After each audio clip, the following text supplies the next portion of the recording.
Hello everybody, I'm Movie Ruff, the Cinephile Canine. I like to bark when my favorite performers are on screen, despite all of the complaints that I get.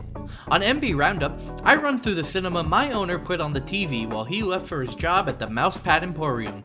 His boss doesn't believe in masks, so it's only a matter of time till I can watch whatever I want.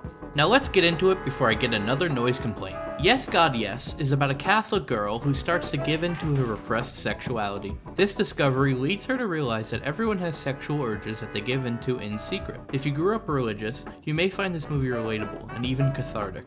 Like 8th grade, the film tackles people you have to deal with and urges that come along with growing up. The film is light on plot, but Alice's story is very funny and brisk at an hour and 18-minute runtime. At the end of the day, it's about the realization that everyone is a hypocrite and that conformity is an illusion. If you grew up afraid of going to hell because you googled a boob once, I'd recommend this film. 7 stuffed animals to hump out of 10. Let Them All Talk revolves around the routines of a famous author, her nephew, 2 friends, and her literary agent aboard a transport ship to England, where the author will be given a Lifetime Achievement Award. Tonally, the film is breezy and seemingly relaxed, but the crux of the film is character motivation, which is murky and potentially toxic. Why did the author's friends agree to come on this trip? Will the author discover that her agent is using her nephew to spy on her? Will the author break through her writing block? What's the book she's writing about? These are a few questions that create intrigue in what would otherwise be an escapist ensemble drama comedy. There is more to Let Them All Talk than the premise would imply,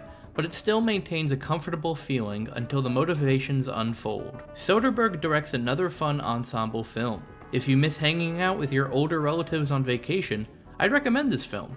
7 Sea Captain dog toys out of 10. Another Round focuses on 4 high school teachers who experiment with maintaining a consistent low level of intoxication. Their experimentation starts small, but quickly grows to full-blown alcoholism. Carrying us along through every high and low is Mads Mikkelsen, who brilliantly portrays a man who has lost the lust for life. In a year where drinking with the gang could potentially send you to doggy heaven, Another Round is an absolute breath of fresh air. The film is both a celebration of the dumb stuff we do with friends and a hangover from the consequences of our action. A little bit is great, but don't overdo it. The film really captures the magic of drinking with your pals and the power of a little bit of the old brown. My owner leaves his bottles out with the caps off, so sometimes I catch a sniff.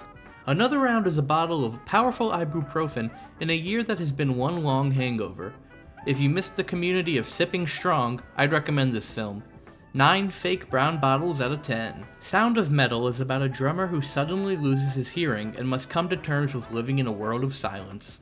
The film is primarily an acting showcase for Riz Ahmed to blow it away as a defeated musician Ruben. The film uses sound, or lack thereof, to put you in Ruben's shoes.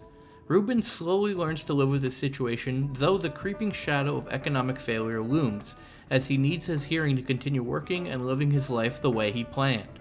Sound of Metal is a character study about accepting a disability and learning to not see it as a detriment or continuing to fight it. Will Ruben accept his new place in the deaf community, or will he chase the career that faded with his hearing and live a life of contradiction? If you need a film about life throwing you a curveball, I'd recommend this film.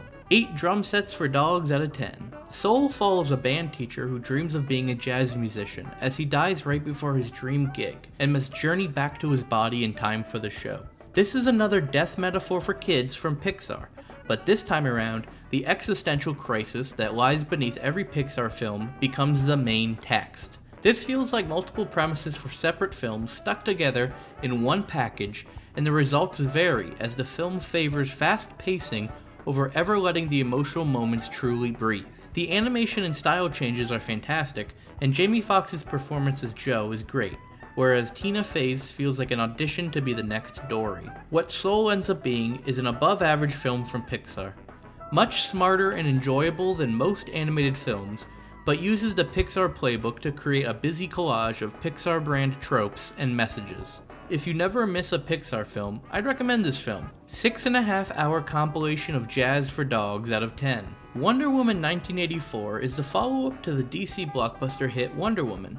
Diane Prince faces off against oil CEO Maxwell Lord and Cheetah in the year of our Lord 1984. WW84 starts off a bit rocky, with various character introductions and a cold opening with very little connection to the rest of the film. It took about an hour, but I eventually got into the groove of the film's silliness and wacky comic book idiosyncrasies. This is a superhero mixed bag that's stuffed with odd moments, fun action, a bizarre twist on Cold War tensions, but all carried by the personality of an 80s comic book adventure. It's a superhero movie that fully embraces its source material's pulpiness. It's nothing great and very bloated at 2.5 hours, but I would gladly watch it a dozen more times before I ever put on Justice League. If you miss turning your brain off for popcorn entertainment, I'd recommend this film. 5.5 Blu-ray copies of Underdog out of 10. Ma Rainey's Black Bottom is based off of a play with the same title. In 1927 Chicago, jazz musicians argue with each other while working on a recording session under white management. The film primarily takes place in a dank basement, but things are kept interesting with rapid dialogue and a fast-flowing camera. Every performance is good, but Chadwick Boseman is terrific as Levy, a trumpet player who is actively against the idea of being a team player. The characters are very distinct, even if the world feels like the same golden biopic past that's done each year. Director George C. Wolfe translates the play well to screen by making it fast and compelling all the way through, with great performances. If you like movies about chaotic productions, I'd recommend this film. 7 music sheets to tear up out of 10. Spree streams the failed content creator Kurt's World 96 as he makes one big leap for viral stardom by live streaming a night of drive sharing where he murders the people he picks up. The film's use of webcam footage, YouTube videos, and Instagram stories brilliantly puts the pathetic insanity of a wannabe influencer psycho to a feature length and makes it very entertaining. Joe Keery turns himself into the American Psycho of our age, someone who has dedicated themselves to their own dehumanization to gain followers on the internet, something that is more commonplace in our world than ever. The film is at its most entertaining when Kurt is picking up strangers and murdering them with the energy of an ADHD kid off their medicine. In the last 20 minutes, Kurt turns into what feels like an indestructible slasher villain, and that's when the film loses me a bit. Spree is an entertaining dark comedy that captures the sociopathy of constantly posting. If you've ever been obsessed with a weird YouTube channel, I'd recommend this film. 7.5 interactive pet cameras out of 10. The kid detective follows a washed-up Hardy Boy as he still works as a private investigator in his 30s. The film's script is filled with great deadpan comedy, yet still takes its central mystery seriously. Visually, it may seem underwhelming, but the colors are meant to be subdued, like the main character's continually passionless life. The past haunts Abe, and his future looks bleak, so he works in Arrested Development in the job he mastered when he was 12. This would be like if you kept running your corner lemonade stand 20 years later. The film is understated yet hilarious, with a mystery that is intriguing and well written. Jokes come back when you least expect them, with fantastic comedic timing, and line deliveries are dry yet cut deep. Dark, idiosyncratic noir comedies are one of my favorite types of movies, and The Kid Detective scratches that itch. If you ever dreamt of solving local mysteries as a kid, I'd recommend this movie. 8 chewed-up Hardy Boys novels out of 10. The Wolf of Snow Hollow takes us into a snowy small town to tell the tale of an alcoholic cop who obsesses over stopping a murderer that's been leaving bodies all over town on full moon nights. Jim Cummings writes, directs, and stars in his sophomore follow-up to Thunder Road. This is a short movie, but it took me a while to get into it. The editing is so fast-paced that it feels like the film's potential greatness was cut out in favor of trying to make an entertaining Edgar Wright-style cop versus slasher comedy. Jim Cummings screams at people throughout the movie, and at times he comes off as funny and devastating, and other times irritating and trying too hard. Ricky Lindholm, Robert Forster, and Jimmy Tatro are all really good, but there's not enough of any of them in the movie. Snow Hollow gets into a great groove in the last 15 minutes that the rest of the film is sorely lacking. This is a case of good concept and plenty of talent on and off the screen, but a severe lack of room to breathe. Maybe this would work better as a 5-episode miniseries. If you liked Hot Fuzz or just want to see Robert Forster one last time on a screen, I'd recommend this movie. I give it 6 Alaskan Malamutes out of 10. Bacarao is about a small Brazilian town that comes under attack after the death of a matriarchal elder. What's striking at first about Bacarao is the sheer amount of extras spread across the screen from shot to shot.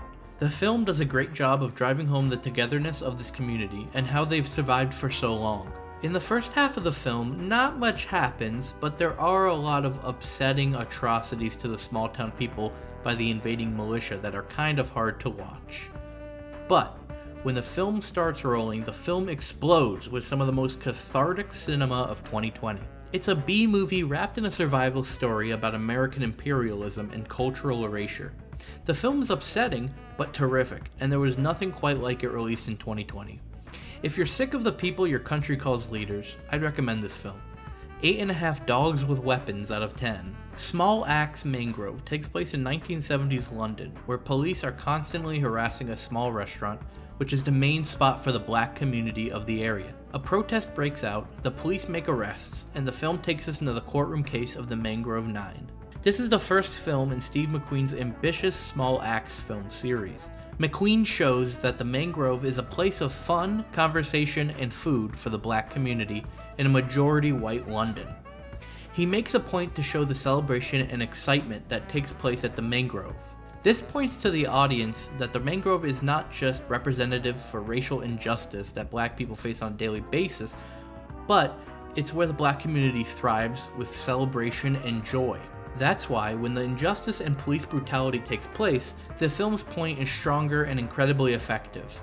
McQueen shows it's not just the police, but the government that aims to keep black people marginalized. The characters of the film are angry, and so are the filmmakers. Everything in this film gets to the point, as the script never minces its words, and by the end, I found the film to be totally enthralling and moving too. If you believe that all cops are British, I'd recommend this film. 9 rubber court gavels out of 10. Hey, that's it for your Media Boys Movie Roundup. I'm Media Ruff, the Cinephile Canine, and I gotta go. The mailman just got here with that essential Fellini Criterion collection that I ordered. Hey, like and subscribe and listen to the Media Boys. Ruff.